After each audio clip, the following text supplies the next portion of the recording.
1/2019/0064 di sini untuk memenuhi tugas ujian tengah semester mata kuliah manajemen pendidikan. Di sini saya akan membuat sebuah video tentang bidang garapan manajemen pendidikan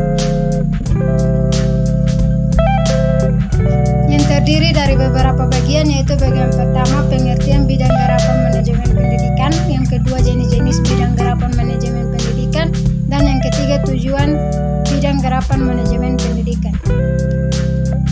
Slide yang pertama yaitu pengertian bidang garapan manajemen pendidikan. Menurut Gassaduyarta, ruang lingkup bidang garapan manajemen pendidikan adalah semua jenis kegiatan manajemen yang secara langsung maupun tidak langsung terlihat dalam kegiatan mendidik. Sebagai titik pusat pandangan adalah kegiatan mendidik di sekolah. Yang kedua yaitu jenis-jenis bidang garapan manajemen pendidikan. Jenis-jenisnya terdiri dari beberapa bagian, yaitu bagian pertama manajemen kurikulum. Manajemen kurikulum terdiri dari beberapa poin, yaitu poin pertama pengertian manajemen kurikulum. Manajemen kurikulum merupakan sistem pengelolaan kurikulum yang dibuat secara kooperatif, komprehensif, sistematik, dan tematik sebagai salah satu cara untuk mencapai suatu tujuan kurikulum. Yang poin kedua yaitu fungsi manajemen kurikulum. Untuk meningkatkan efisiensi dalam pemanfaatan sumber daya kurikulum melalui pengelolaan yang sudah terencana. Yang berikut, untuk meningkatkan equality atau keadilan dan kesempatan kepada para siswa agar mencapai hasil yang maksimal melalui berbagai macam kegiatan yang telah ditetapkan seperti pelajaran yang telah dibuat. Yang berikut, untuk meningkatkan efektivitas dan relevansi pembelajaran siswa didik atau lingkungan. Poin yang berikut yaitu untuk meningkatkan tingkat efektivitas kinerja pengajaran atau efektivitas siswa didik agar bisa mencapai tujuan pembelajaran yang tepat. Dan poin yang terakhir yaitu untuk meningkatkan efisiensi dan efektivitas dalam proses kegiatan belajar mengajar. Poin yang ketiga dari fungsi manajemen yaitu prinsip manajemen kurikulum. Ada 5 prinsip yang secara umum sudah dikenal di kalangan pendidikan, yaitu fungsi yang pertama fungsi produktivitas, di mana berhubungan dengan hasil yang didapat dalam kegiatan kurikulum serta pertimbangan bagaimana agar seluruh peserta didik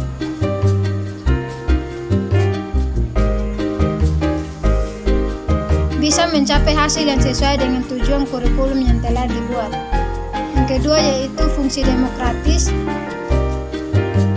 berhubungan dengan proses pelaksanaan yang harus berdasarkan asas demokrasi secara keseluruhan.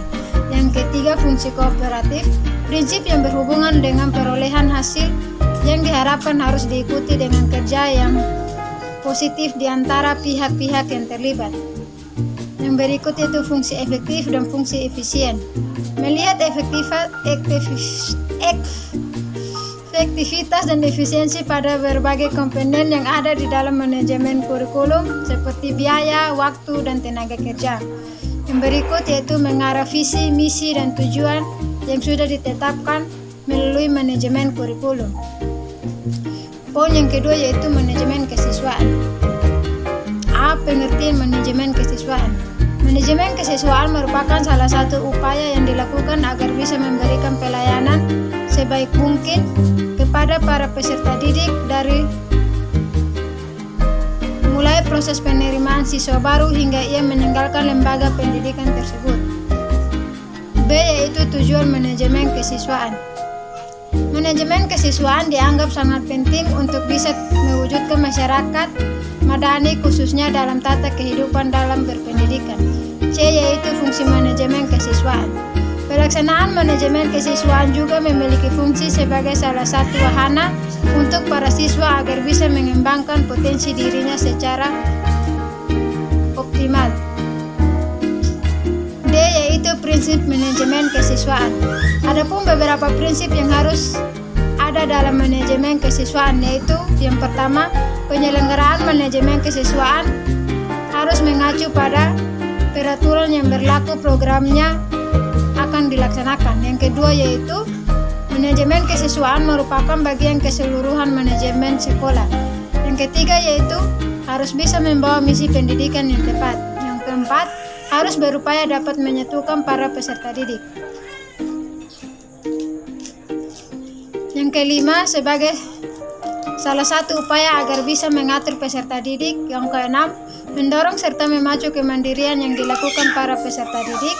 Yang ketujuh, kegiatan dilakukan manajemen peserta didik harus bisa dilakukan secara fungsional untuk kehidupan para peserta didik, baik saat di sekolah maupun di masa depannya.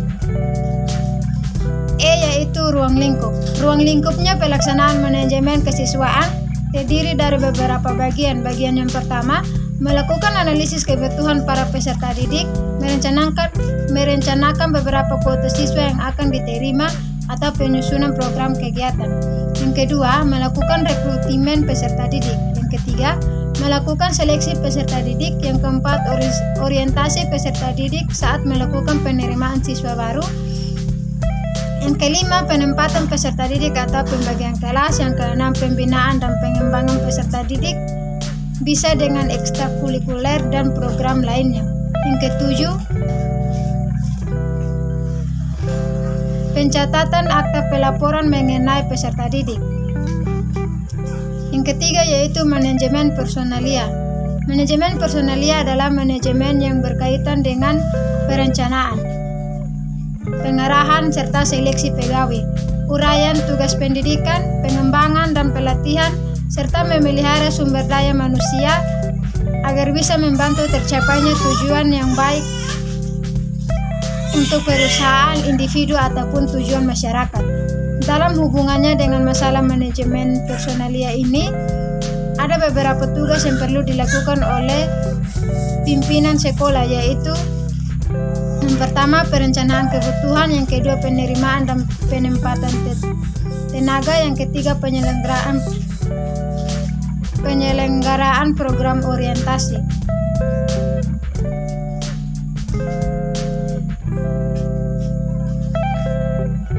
Yang keempat, pembinaan dan pengembangan staf. Poin yang keempat yaitu manajemen keuangan.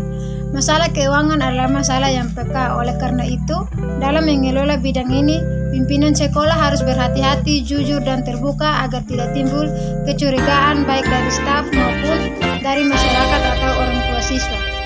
Banyak keperluan sekolah yang harus dibiayai dan semakin banyak program yang direncanakan, maka semakin banyak pula biaya yang diperlukan. Dalam hal ini, poin yang berikut yaitu manajemen sarana dan prasarana. Pengertian manajemen sarana dan prasarana. Manajemen sarana dan prasarana merupakan suatu kegiatan untuk mengatur dan mengelola sarana dan prasarana pendidikan secara efisien dan efektif dalam rangka pencapaian tujuan yang telah ditetapkan. Yang berikut yaitu tujuan sarana dan prasarana.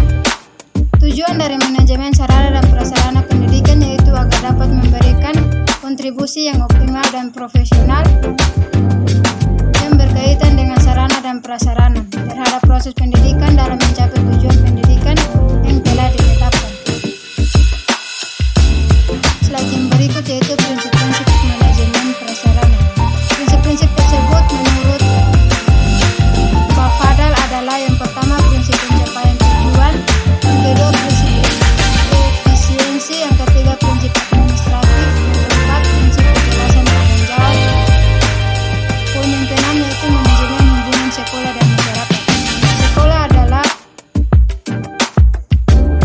di dalamnya oleh dan untuk masyarakat. Program sekolah hanya dapat berjalan lancar apabila mendapat hubungan masyarakat dan sekolah sebagai komunikasi antara sekolah dan masyarakat untuk menanamkan pengertian dan juga karya pendidikan untuk memajukan sekolah. Demikian hasil presentasi dari saya. Terima kasih. Shalom.